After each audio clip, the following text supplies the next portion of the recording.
तो फिर ये 18% अल्पसंख्यक समाज आपके साथ क्यों रहे? ये बड़ा सवाल है। अपनी ज़िंदगी गुजार दिया, जेल गए, जेल में रहे, आज आप उनके साथ खड़े नहीं हैं, उनके परिवार के साथ खड़े नहीं हैं कि अगर आप साहब के समर्थक हैं तो 15 तारीख के बाद बिहार के सारे ज़िला में डीएम को एक लिखित शिकायत दें। उनका पोस्टमार्टम हुआ, उसमें रिपोर्ट में ये आता है कि उनकी मौत कोरोना से नहीं हुई है। फिर मेरा सवाल वही है कि जब उनकी मौत कोरोना से नहीं हुई, फिर उनको कोरोना के नाम पे जेल हॉस्पिटल में क्यों ले जाया गया? नमस्कार, भारत लाइव देख रहे हैं आप। लगातार शहाबुद्दीन की मौत के बाद से ही सियासत बिहार में तेज चल रही है, जहां एक तरफ शहाबुद्दीन के समर्थक लगातार ये बात कह रहे हैं कि उनकी जो मौत हुई है वो कोई कोरोना से नहीं हुई है बल्कि लापरवाही से हुई है। सीधी बात है, मतलब एक तरफ शहाबुद्दीन को जब कोरोना पॉजिटिव बताया जाता है और अस्पताल के चयन में सबसे पहले ही गड़बड़ी कर दी जाती है। आपको पता होगा छोटा राजन को जब वो भी कोरोना पॉजिटिव हुए तो उन्हें एम्स में भर्ती कराया गया। लालू यादव का इलाज लगातार एम्स में चल रहा था। एक जनप्रतिनिधि होने के बावजूद, एक्स एमपी रहने के बावजूद उनको जिस तरीके से दीनदयाल जो अस्पताल था उसमें ले जाया गया और वहाँ ऑक्सीजन के लगातार गिरते स्तर की वजह से उनकी मौत हो गई और सारी जो परेशानियाँ आसपास घिरती रहीं। उनके शव के लिए बहुत मेहनत करनी पड़ी, पोस्टमार्टम के लिए धरना पसंद करना पड़ा। उसको खास तौर पे इलाज कराने के दौरान जब कोर्ट को इंटरफेयर करके बताना पड़ा कि आपको इनके परिजनों से बातचीत करनी चाहिए और इन्हें करने देना चाहिए। इसके बाद और भी समस्याएं हुई। कहीं ना कहीं जेल प्रशासन ने जिस तरीके से पूरा रुख आजमाया उस पर भी सवाल खड़े हो रहे हैं। इसको लेकर अब तक कई दिग्गजों ने जो जांच की प्रक्रिया है उसकी मांग कर दी है। ओवैसी, मांझी, इसके अलावा कई नेताओं ने जांच की प्रक्रिया इस पूरे घटनाक्रम को लेकर मांग की है। लेकिन अब खबर आ रही है कि इस मामले को लेकर राजद के खिलाफ भी राजद के समर्थकों ने मोर्चा खोल दिया है। शहाबुद्दीन के समर्थकों ने राजद की का जो बहिष्कार है वो भी करना शुरू कर दिया है। हरिशंकर यादव जो कि विधायक है रघुनाथपुर के, उन्होंने भी साफ तौर पर यह बात कह दी है कि वो लालू और तेजस्वी यादव को नहीं पहचानते हैं।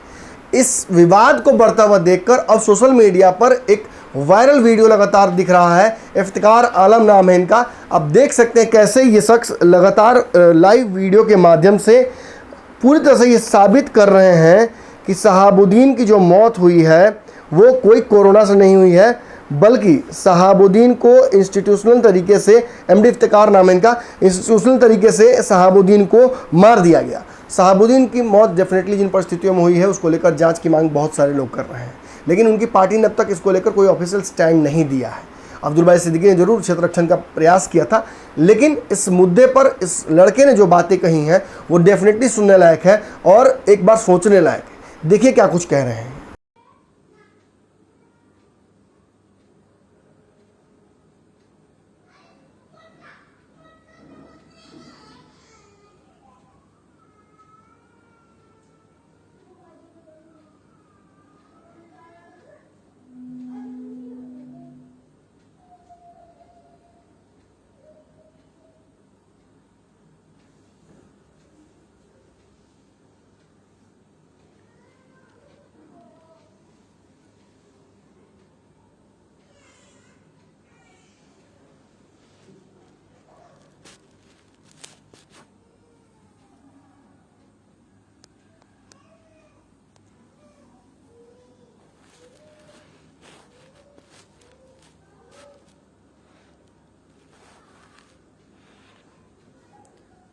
अस्सलामुअलैकुम, आदाब। वालेकुम अस्सलाम फिरोज़ भाई। वालेकुम अस्सलाम। अल्लाह का शुक्र है अच्छे हैं और दुआ करते हैं कि आप लोग भी अच्छे होंगे। अभी कोरोना का टाइम है, कोरोना बहुत जानलेवा हो गया है, उस पर एहतियात बरतने की ज़रूरत है सबसे ज़्यादा, क्योंकि कोरोना बहुत घातक हो गया है। इससे हम सब को जो है बचने की ज़रूरत है और अपने घर वालों को बचाने की ज़रूरत है।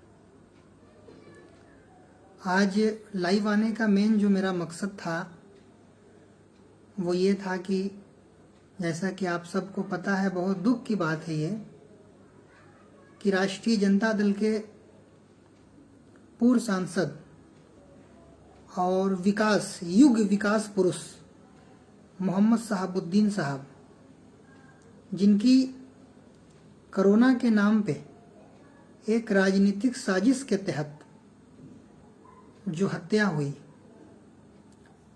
देखिए मैं फिर से बता रहा हूँ कि एक राजनीतिक साजिश के तहत जो उनकी हत्या हुई और इसमें सिस्टम और डॉक्टर की मिली भगत से हुआ। वो इसलिए हुआ कि पूर्व सांसद मोहम्मद शहाबुद्दीन साहब मरहूम वो तिहाड़ जेल के एक वार्ड में थे, स्पेशल वार्ड में, और वार्ड में रहने के बाद एक कोरोना पॉजिटिव को उनके वार्ड में रखा जाता है। रखने के बाद 4-5 दिन के बाद उनकी तबीयत खराब होती है। तबीयत जब उनकी खराब हो जाती है तो जेल में ही उनका इलाज होता है। जेल में इलाज होने के बाद उनकी हालत और बिगड़ जाती है। उनकी हालत जब और बिगड़ जाती है तब उनको जो है दिल्ली के एक अस्पताल दीनदयाल उपाध्याय में भर्ती कराया जाता है। और वो अस्पताल में ऐसी कोई सुविधा ज़्यादा नहीं है। एक तिहाड़ जेल में और उम्र कैद की सज़ा काट रहे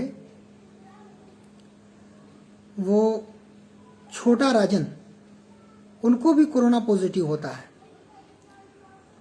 उनको जो है दिल्ली एम्स में भेजा जाता है।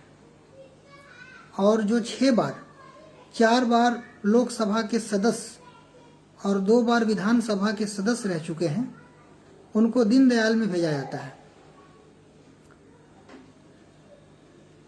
बहरहाल जब उनकी हालत बहुत बिगड़ जाती है तो हम लोग हमेशा संपर्क में रहें और बातचीत किया। पता चला हमारे एक ख़ास दोस्त बड़े भाई हैं अदनान अहमद सिद्दीकी, जिनसे हमारी रोज़ बात होती है टेलीफोन पे। 30 दिन हम उनसे संपर्क में हैं कि साहब की तबीयत कैसी है। हमने दुआ भी करवाया। तो तबीयत जब उनकी ज़्यादा बिगड़ जाती है तो दिल्ली हाई कोर्ट में ये नोटिस किया जाता है कि इनके बेहतर इलाज के लिए इनको एम्स भेजा जाए। उसके बाद भी केजरीवाल सरकार ने और केंद्र सरकार ने उनको बेहतर इलाज मुहैया नहीं कराई, जिसके कारण उनकी मौत हुई। और जब उनकी मौत हो गई तो उनके परिवार वालों को ये दबाव बनाया गया कि आप जितना जल्दी हो सके उनको वहां दफन कर दीजिए। लेकिन वहाँ जितने भी लोग मौजूद थे सब ने बहुत मेहनत किया, मुशक्क़त किया। प्रशासन से एक बार झड़प भी हुई और उनके पोस्टमार्टम के लिए सभी लोगों ने मांग किया। उनके पोस्टमार्टम के लिए जब मांग किया तो उनका पोस्टमार्टम हुआ। उसमें रिपोर्ट में ये आता है कि उनकी मौत कोरोना से नहीं हुई है। फिर मेरा सवाल वही है कि जब उनकी मौत कोरोना से नहीं हुई, फिर उनको कोरोना के नाम पे वहाँ हॉस्पिटल में क्यों ले जाया गया? और इस पूरे घटना में सिस्टम के साथ साथ दिल्ली की सरकार, अरविंद केजरीवाल की सरकार शामिल है। मैं शहाबुद्दीन साहब के समर्थकों से ये अपील करूंगा कि अगर आप साहब के समर्थक हैं तो 15 तारीख के बाद बिहार के सारे ज़िला में डीएम को एक लिखित शिकायत दें। मैं भी देने जा रहा हूँ गया में, और देने के बाद उसमें ये मांग करें कि उनकी जो हत्या हुई है राजनीतिक साजिश के तहत, उसकी सीबीआई जांच हो। उसकी सीबीआई जांच होगी, दूध का दूध पानी का पानी हो जाएगा। देखिए, ज़्यादा परेशान हम इसलिए हैं कि उनको जिस मामले में सज़ा हुई थी, इसका फैसला कोर्ट को करना था, वो सज़ा काट रहे थे, लेकिन किसी भी जनता के प्रतिनिधित्व को इस तरीके से एक साजिश के तहत मारना, उसको आप एक राजनीतिक हत्या कह सकते हैं। अभी आजम खान साहब भी जेल में हैं, अभी जो है मुख्तार अंसारी साहब भी जेल में हैं। हमको एक डर बन गया है कि हो सकता है कि इन लोगों को भी कोरोना के नाम पे राजनीतिक साजिश के तहत उनकी भी हत्या की जा सकती है, उनकी भी हत्या की जा सकती है राजनीतिक साजिश के तहत।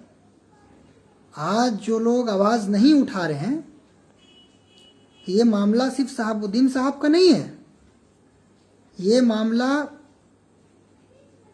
सबका है, हम सबका है। 1 तारीख को जो है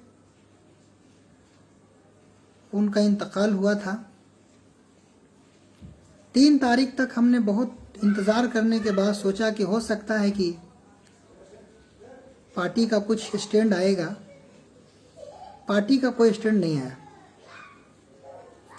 मैंने बहुत तकलीफ और अफसोस के साथ अपना त्याग पत्र दे दिया 4 तारीख को। 4 तारीख को मैंने त्याग पत्र दे दिया। जिस पार्टी में आपकी बात को नहीं सुना जाए, वहां पर आपका बने रहना मेरे समझ से बेकार था।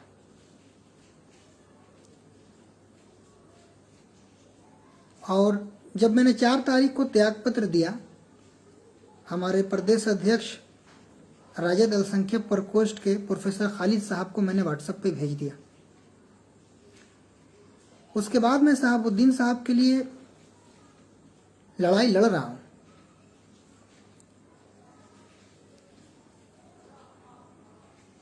पार्टी का कोई स्टैंड उनके लिए नहीं आया। अभी मैं कुछ दिन से देख रहा हूं कि हमें फेसबुक पे कुछ लोग हमको गाली बक रहे हैं, कुछ लोग हमको धमकी दे रहे हैं, तरह तरह का काम कर रहे हैं। वो शायद वो सोच रहे हैं कि हमको डरा देंगे। तो मैं आपको बता देता हूं कि मैं डरने वाले में से नहीं हूं। मैं जिस तरीके से काम कर रहा हूं, 15 तारीख के बाद मेरे काम में और मजबूती आएगी इंशाअल्लाह ताला, और मैं पूरी मजबूती से काम करूंगा। मैं पार्टी में सिर्फ पार्टी का झंडा उठाने के लिए नहीं हूं। मैं पार्टी में इसलिए भी हूं कि मैं अल्पसंख्यक प्रकोष्ठ में प्रदेश सचिव रहा, तो अल्पसंख्यक समाज के साथ साथ अल्पसंख्यक नेता की आवाज़ को भी उठा सकूं। आप अगर सोचते हैं कि मैं जो है सिर्फ आपके लिए चुपचाप रह जाऊंगा, आवाज़ को दबा दूंगा, तो आप गलत सोचते हैं। मेरा जो है प्रहार और तेज होगा 15 तारीख के बाद।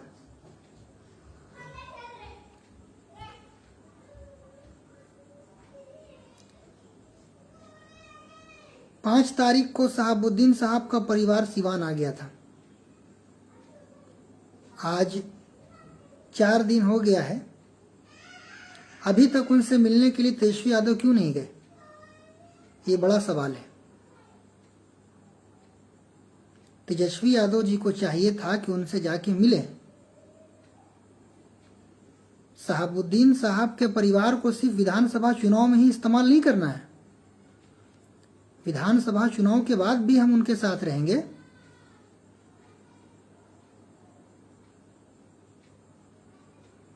आज लगता है कि शहाबुद्दीन साहब का परिवार अछूत हो गया। आप उनके लिए बोलने से कतरा रहे हैं, शायद आपको डर बना हुआ है। तो फिर ये 18% अल्पसंख्यक समाज आपके साथ क्यों रहे? ये बड़ा सवाल है। आप जो आपकी पार्टी में अपनी ज़िंदगी गुजार दिया गया, जिन्होंने अपनी पार्टी में अपनी ज़िंदगी गुजार दिया, जेल गए, जेल में रहे, आज आप उनके साथ खड़े नहीं हैं, उनके परिवार के साथ खड़े नहीं हैं। आप सिर्फ ट्विटर में लिखते हैं कि जो है पार्टी उनके साथ है, पूरा राजद परिवार उनके साथ है। आप एक फ़ोटो हमको सिर्फ दिखा दीजिए, सिर्फ एक फ़ोटो हमको आप दिखा दीजिए जिसमें राजद का कोई भी सदस्य उनके साथ हो। है आपके पास एक आध फ़ोटो? आपके पास फ़ोटो नहीं है, क्योंकि कोई था नहीं। हमको बड़ा अफसोस होता है कि 6 राज्यसभा सांसद दिल्ली में, नेता प्रतिपक्ष दिल्ली में, उसके बाद भी कोई नहीं पहुंचे। एक राजनीति और हुई शहाबुद्दीन साहब के साथ, उनके मरने के बाद भी एक राजनीति हुई। वो ये हुई कि उनके लाश को सिर्फ सिवान इसलिए नहीं लाया दिया गया कि एक दूसरे शहाबुद्दीन का जन्म नहीं हो। उनके एक लड़के हैं ओसामा साहब, वो आ जाएंगे मार्केट में, तो उनको ऐसे भी हम लोग प्रोजेक्ट करने वाले हैं, आपको बता देते हैं। हाँ, उनको प्रोजेक्ट हम लोग करने वाले हैं ऐसे भी। दिल्ली सरकार, केंद्र सरकार लाश को यहां आने देती नहीं देती। आपकी पार्टी ने क्या किया? आपकी पार्टी ने कोशिश किया, वहां पे धरना प्रदर्शन दिया?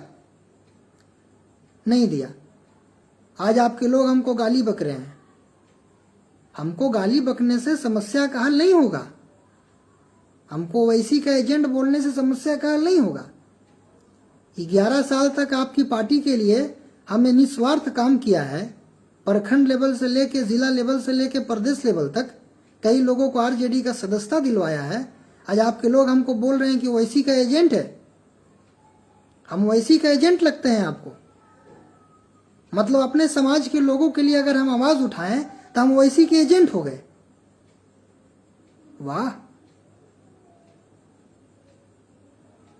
बहुत बढ़िया आपका नैतिकता है भाई।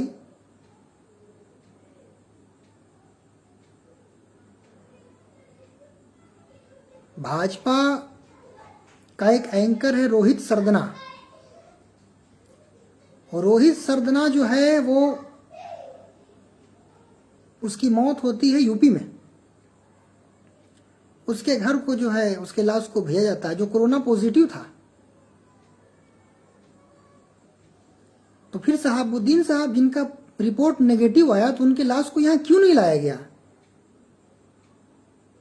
उनके लाश को यहां क्यों नहीं लाया गया, हम तो जानना चाहते हैं।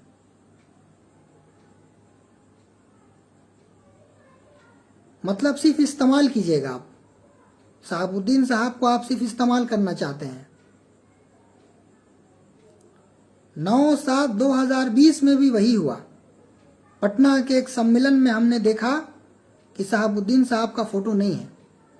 अल्पसंख्यक के सम्मेलन में हमने वहां भी जो है अपनी आवाज को बुलंद किया और कहा कि ये गलत है। तो कुछ लोग हमको बोले कि नहीं नहीं है, था, आपने नहीं देखा होगा, लेकिन कोई उनका फोटो नहीं था। तो भाई जब उनका फोटो नहीं है तो विधानसभा चुनाव में फिर कैसे आप उनके साथ जो है काम कर लेते हैं? आप खुल के आइए। नहीं, आप खुल के आइए। आपको अल्पसंख्यक समाज से वोट नहीं देगा, आपको उसका अधिकार भी देना, उसके साथ लड़ना है आपको।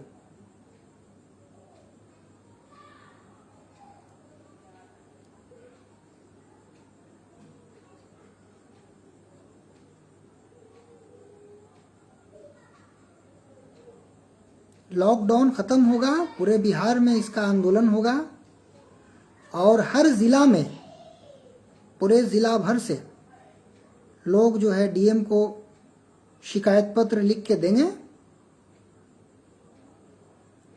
और इनके जो राजनीतिक साजिश के तहत जो हत्या हुई है इसकी सीबीआई जांच की मांग आप सभी लोग करें। जितने भी लोग हैं जो साहब को चाहते हैं, सब उनकी जो है मौत का सीबीआई जांच करें, उसमें दूध का दूध पानी का पानी हो जाएगा।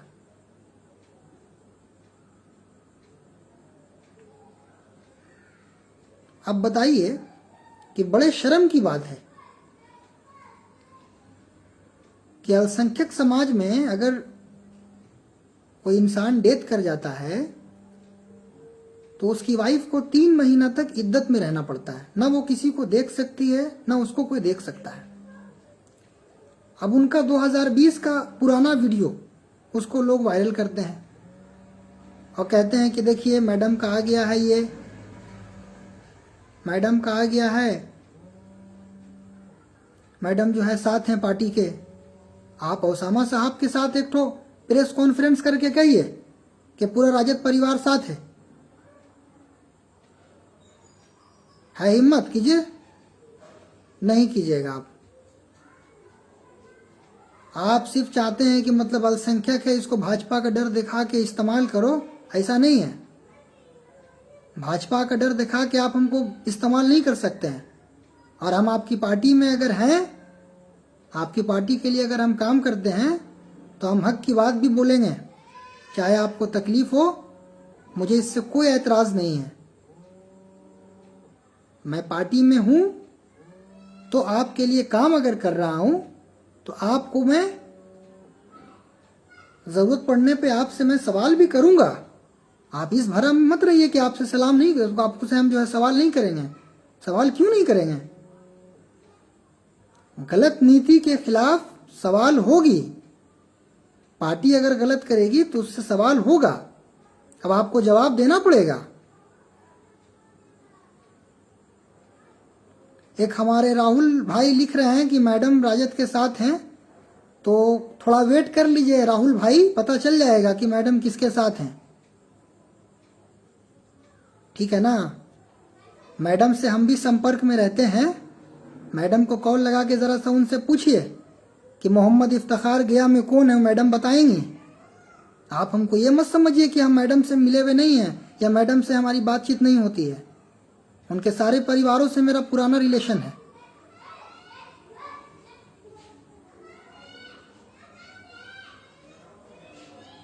तो मैं आप सभी से यही अपील करता हूं कि आप लोग जो है पूर्व सांसद विकास पुरुष मोहम्मद शहाबुद्दीन साहब के लिए सोशल मीडिया पर आवाज़ उठाएं और साथ में आप लोग जो है सीबीआई का मांग करें। उनकी जो हत्या हुई है उसका जो है सीबीआई जांच की मांग करें। उसमें जो है कई लोग फंसेंगे, दूध का दूध पानी का पानी होगा। और हम लोग हर परिस्थिति में मैडम के साथ हैं। मैडम का जो आदेश होगा हम उसको मानेंगे। हम लोग मैडम के खिलाफ नहीं हैं, हमारी आस्था शहाबुद्दीन साहब में है। और ये बात जान लीजिए कि आपका विरोध होगा, चूँकि आपने विरोध होने वाला काम किया है तो आपका विरोध होना निश्चिंत है। आप अगर ये समझ रहे हैं कि आपका विरोध नहीं होगा तो ऐसा नहीं है। हम चुप बैठने वाले में से लोग नहीं हैं, हम जिंदा दिल आदमी हैं। हम जो है आपको खुल के विरोध करेंगे हर जगह। आप बल्कि 4 आदमी कल से और लगाइए हमको गाली देने के लिए, तो हमको आपके गाली का जवाब नहीं देना। हमको जो काम करना है वो करना है। हम ये सोच लिया है कि हमको जो काम करना है सो करना है। हमारे अल्पसंख्यक के गया जिला के कुछ नेता जो है वो हमारे सारे दोस्तों को फ़ोन करके बोल रहे हैं कि बहुत सुरखुरू हो गए हैं, बहुत सुरखुरू हो गए हैं, उन्हीं को ज़्यादा हमदर्दी है। नहीं, आपको भी हमदर्दी है तो आप भी आइए ना फ्रंट पे, फ्रंट पर आइए, त्याग दीजिए तब न जाने। तो हवाला देते हैं विधायक का कि विधायक छोड़ेगा तो हम छोड़ेंगे। तो विधायक को रहना है, बने रहना, उसको मलाई खाना है। हमको त्याग न करना है, हमको त्याग करना है इसमें। आज अगर शहाबुद्दीन साहब कंप्रोमाइज कर लेते जेडीयू से, तो क्या आपको लगता है कि वो जेल में होते? उनकी हत्या होती? नहीं ना होती हत्या। नहीं, आज शहाबुद्दीन साहब अगर जेडीयू ज्वाइन कर लेते 2012 में, तो उनको ऑफर मिला था। लालू जी ने छपरा में एक सभा में कहा है, प्रभात खबर का न्यूज़ है, आप निकाल के पढ़ सकते हैं, कि शहाबुद्दीन को ऑफर मिला था लेकिन वो कहीं जाने वाले नहीं है। तो जो आदमी पार्टी के लिए इतना समर्पित ईमानदार रहा हो, उसके साथ पार्टी आज जो है इस तरह का रवैया कर रही है, तो हमको तो तकलीफ हो रहा है बहुत ज़्यादा। हम बहुत तकलीफ में हैं, हमको बहुत तकलीफ है इस बात का, क्योंकि जो आदमी अपनी ज़िंदगी में पूरी ज़िंदगी पार्टी के लिए गुजार दिया हो, उसके साथ पार्टी का ये रवैया है, तो हमारे बाप के जैसे छोटे कार्यकर्ता का क्या होगा? हमारे आपके जैसे छोटे कार्यकर्ता का क्या होगा? कोई वजूद नहीं है। जब पार्टी पूर्व सांसद की नहीं हो पाई, तो हमारी आपकी क्या होगी? और सामा साहब का जो है एक ट्विटर वायरल हुआ था, शायद किसी विपक्षी पार्टी ने किया होगा। उसमें वो लिखा हुआ था कि मतलब जो है कुछ लालू जी की रिहाई का पापा को बलिदान देना पड़ा, ऐसा कुछ। ऐसे मैं इसका समर्थन नहीं करता हूँ, इतना छोटा नहीं सोच सकते हैं लालू जी। लेकिन जो आदमी ओसामा के फर्जी ट्वीट को ये बता रहे हैं कि ओसामा साहब का फर्जी ट्वीट है, तो वो ये चीज़ कैसे भूल गए कि रघुवर प्रसाद सिंह की जो चिट्ठी वायरल हुई थी, वो तो ओरिजिनल थी ना। रघुवर प्रसाद सिंह जो थे पार्टी के, वो भी बहुत पुराने और बहुत जो है मंझे हुए खिलाड़ी रह चुके हैं, दूसरे नंबर के नेता थे वो रघुवंश बाबू। वो जब डेथ किए तो उन्होंने एक दिन पहले पार्टी को छोड़ दिया, चिट्ठी लिखी थी। तो क्या उनकी चिट्ठी भी फर्जी थी क्या? देखिए, भक्त बनना बुरा नहीं है, भक्त होता है आदमी, अनभक्त नहीं होना चाहिए। हमको अब ऐसा एहसास होता है कि मतलब अनभक्त हर जगह है, जो खुल के कुछ बोलना नहीं चाहते हैं, शायद डरते होंगे किसी चीज से। डरना नहीं चाहिए आदमी को। देखिए, जो खुल के बोली, जो बात है वो बोली खुल के। हमारे एक बड़े भाई हैं कुणाल यादव जी, और एक हैं सुजीत यादव जी। उन्होंने हमको फ़ोन करके कहा कि 4 तारीख को आपका जो है त्यागपत्र देख के हमको बहुत तकलीफ हुआ।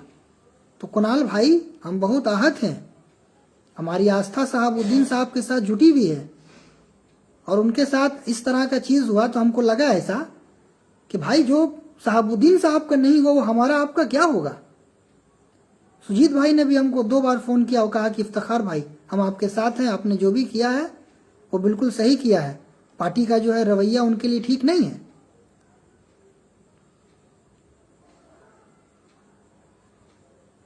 तेजस्वी जी दिल्ली में थे, उनको चाहिए था उनके परिवार के साथ मिले। 6 राज्यसभा सदस्य हैं, उनको चाहिए था कि मिले, तो नहीं, कोई नहीं मिलेगा, कोई नहीं मिला, अभी तक नहीं मिला कुछ। आज जाके एक रीतलाल यादव जी हैं, वो मिले हैं, एक जेडीयू के एमएलसी मिले हैं, एक पप्पू यादव जी सबसे पहले मिले हैं। हम पप्पू यादव जी का दिल से शुक्रिया अदा करते हैं, हम दिल से शुक्रिया अदा करते हैं पप्पू जी का, जो कम से कम जाके वहां पीड़ित परिवार के साथ खड़े हुए।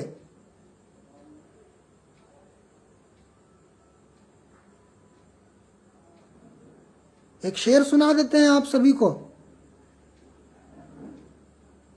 कि अगर आप किसी पेड़ की पुरानी टहनियों को काटिएगा तेजस्वी जी, तो आपको छांव के लिए लंबा इंतजार करना पड़ेगा, ये बात जानिए। आप सबको रघुवंश बाबू मत समझिए कि उनका परिवार भूल गया, शहाबुद्दीन साहब का परिवार भूलेगा नहीं। यहां आंदोलन तेज होगा 15 तारीख के बाद, और पूरे बिहार के हर जिला में डीएम को हम लोग आवेदन लिख के देंगे और सीबीआई जांच की मांग करेंगे।